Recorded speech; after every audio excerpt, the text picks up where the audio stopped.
Hi everyone, welcome back. I have David with me today. We're doing another little question game, kind of, because questions are fun. Yes. So I wanted to do some talk just about, like, especially after our first year of marriage. Take two. So I wanted to talk about our expectations, like, from the beginning when we were just starting out, but also, like, in premarital counseling and stuff and getting ready to be married, and if that changed, and how we're doing. Sound good? Yeah. What do you think you expected of marriage before? How has this changed your view of what marriage is truly like? You know, you see like older couples together and stuff like that, and you think that, you know, because they've been together for so long that it just kind of it's like it just flows. It's really easy, but realistically, they probably had to go through like a lot of hardships and, you know, just a lot of things to figure each other out and really understand what their goal was as far as a marriage couple to come to. And, you know, when you come to find that out, you find out it's a lot of work and that there's a lot of things that you have to work on together as couples and a lot of things you got to learn about one another in order to make a marriage successful. And it definitely takes a lot of dedication. Yeah. Like, I remember saying that and, like, kind of glorifying, like, other marriages and saying, like, oh, I want my marriage to look like that. You can say that and you can love other people's marriages and love, like, what you're saying, like, what you see on the outside, but you don't think about how much work goes into it. I don't know if I'm allowed to name names on YouTube if I'm going to get copyrighted or get cut, so I won't. But I was watching this pastor that had said a lot of people want what you have but aren't willing to put the work in to get there. What kind of work makes a marriage successful? Verse is Galatians 6:2. It is, bear one another's burdens and so fulfill the law of Christ. Just understanding one another and just having a lot of communication is important.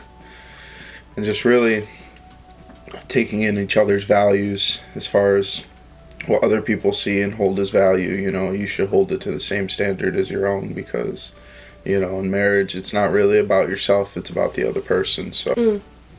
Yeah, and I think, like, especially reading that verse about bearing one another's burdens, I've thought about that and, like, what that means. And I think, like we've talked about how some people will say marriage is 50-50. Well, it's not, it's 100-100. But there's gonna be times, which I didn't understand what this means at first, but there's gonna be times where sometimes you're not gonna be able to give 100 and you're at like 20 or like 40 and I have to like make up for the other part of that. And like bearing one another's burdens means like there's another verse that says like mourn with those who are mourning and be joyful with those who are joyful. And sometimes when you're mourning, I mourn with you, but I also have to help carry you if I'm like in a situation or like in a mindset where I can and like you're going through a hardship and I have to be there for you and I'm like struggling with you because we're one, but I also have to be the strength there and like help as much as I can to help carry you through it. Marriage is two people trying to outserve one another in love. I'm gonna do that every time I have to cut it. How has your marriage made you grow spiritually thus far? Being married will and has shown me a lot about myself.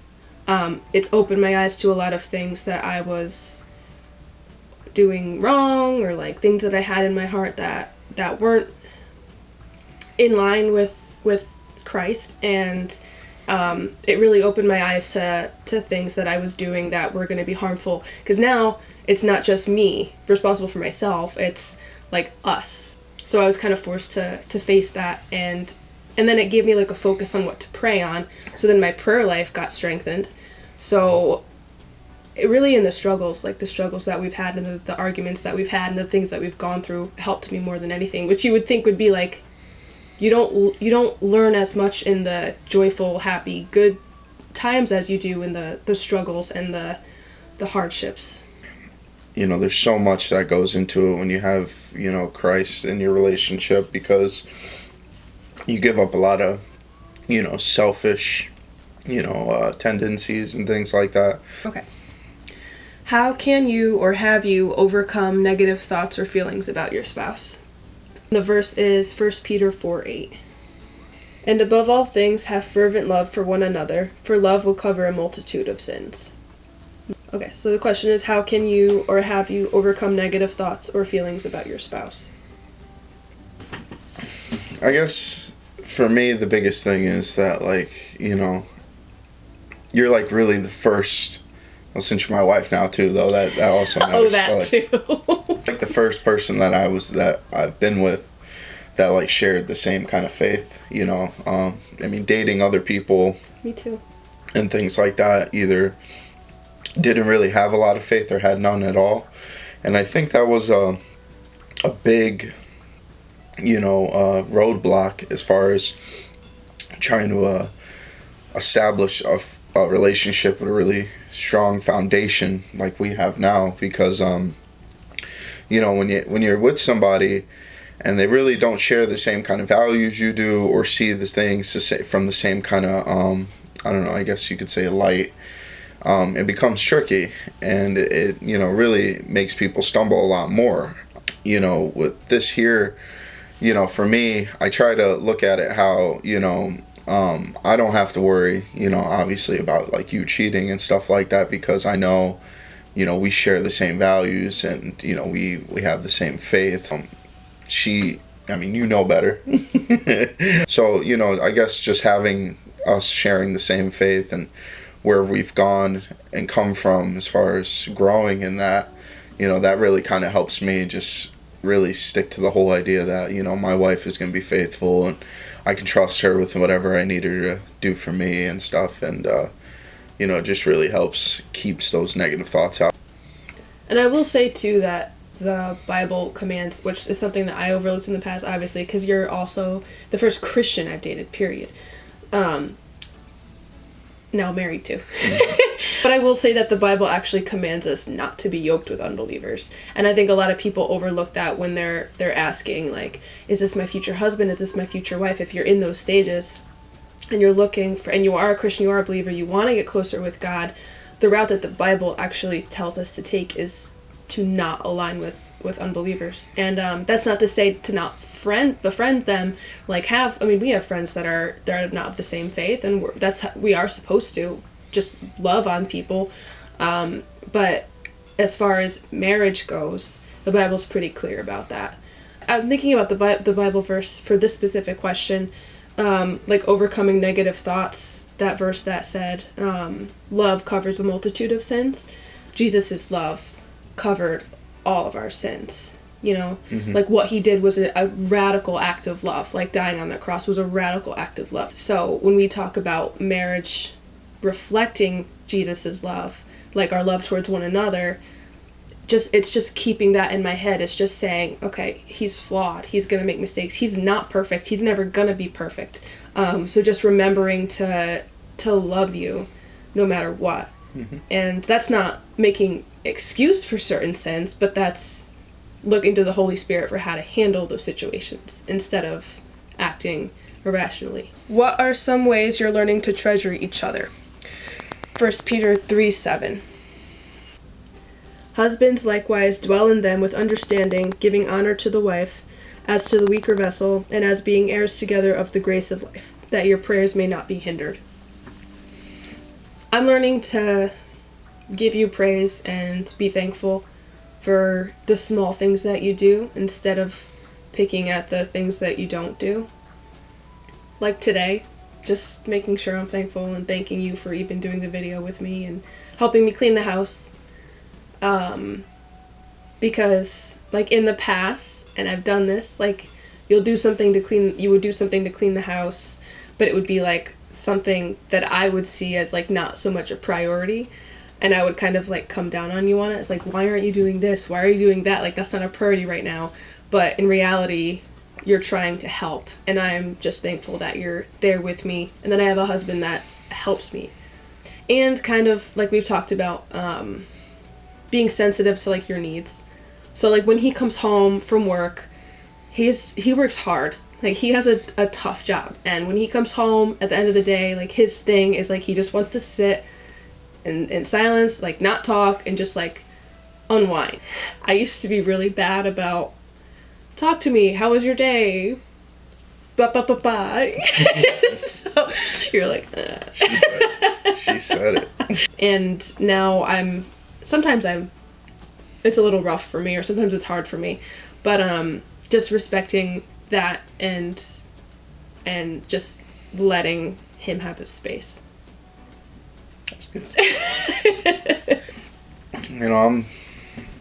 I try to look at the, all the things you do. Like, I know, you're always washing the clothes, or, you always make sure the dishes are washed, and you always make sure I have work clothes or just lunch packed and stuff. And, like, those are the little things. Well, I don't want to say little things, like, that don't mean a lot, but, like, those are really important things that, like, get me through my day. I guess I could have told you, but I didn't. But, like, the other morning, I didn't have a work shirt in the closet, so I didn't know if I had a work uniform shirt. But, come to find out, like, I go in the dryer, and literally she has just one work shirt dried for me. So it's like I had just enough to get through Friday, because I'm off on the weekends typically, and, like, it was just enough. So it's like, I got really excited about that, because I had the work uniform I needed, but also it was clean, and I was able to just go about my business. And, I thank you for that. That was cool.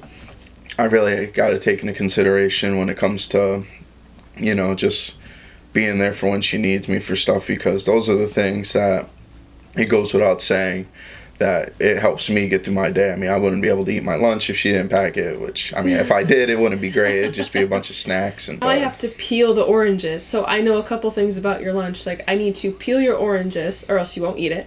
I need to slice his apples and dip them in peanut butter, or else it's too much work to do. So it's just your hands get sticky. I don't like it when I'm working. I really cherish, and it's important that when she needs me for, certain things or things like that, I gotta just be there for her, because, she's always doing stuff for me. Mm-hmm. How important is marriage and family life to God? It's a good question.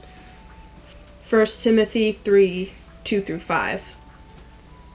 A bishop then must be blameless, the husband of one wife, temperate, sober-minded, of good behavior, hospitable, able to teach, not given to wine, not violent, not greedy for money, but gentle, not quarrelsome, not covetous, one who rules his own house well, having his children in submission with all reverence. There's a lot in the Bible about wives and husbands and marriage, considering, I don't know if it's going to pick that up in the... Probably.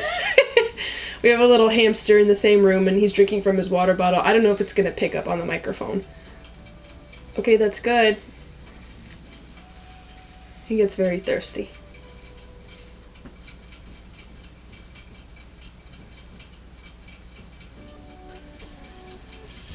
And now the cat's scratching at the door. He's going to knock stuff down. We'll watch him. Go on. We live in a crazy house with animals. Yeah, It's gonna cut that. Okay. Will he chill here? Possible. There's just a long list of here of just like how to be in a marriage and how to live. And I think just that the fact that there's so much that God commands of a specific, like a husband or a wife, as opposed to just a human being.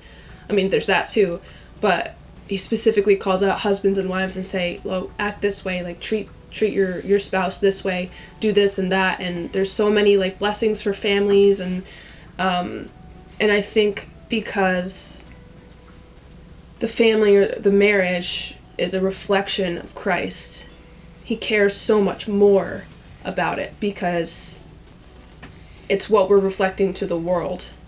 Like we always say, his light should shine through us. His love should shine through us.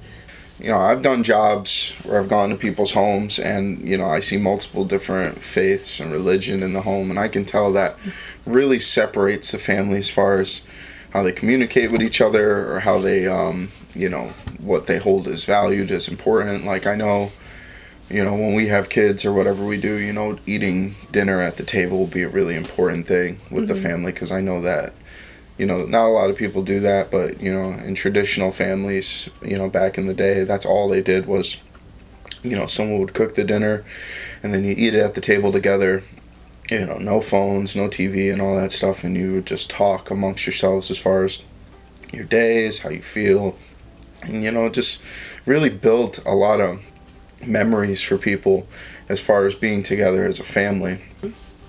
Yeah, I agree. The other half of that question is seeing the importance. How should you enter into it? For us, like I mentioned premarital counseling earlier, when I told people that we were doing premarital, they were like, well, what's wrong? Like, why are you doing counseling already? Doesn't that show you shouldn't be together? And, like, I understand why someone would think that way, because I used to think that way about marriages where people said that they were in counseling. But with premarital counseling, like, I don't know if we would be where we are now if we didn't do that. Mm-hmm. So entering into a marriage that glorifies God, that you know is a reflection of Christ, I think seeking mentorship at the very least before you get married is so critical. So going into it with not the expectation that everything's going to be perfect, but being open to what God can do through whatever you face. That's good. So lastly, how am I doing as your wife thus far? Really good. I love you so much. I love you too. No, but I mean, you know, I can't imagine my life now without her, without you. It's really, you know, it's really important to me now that, you know, that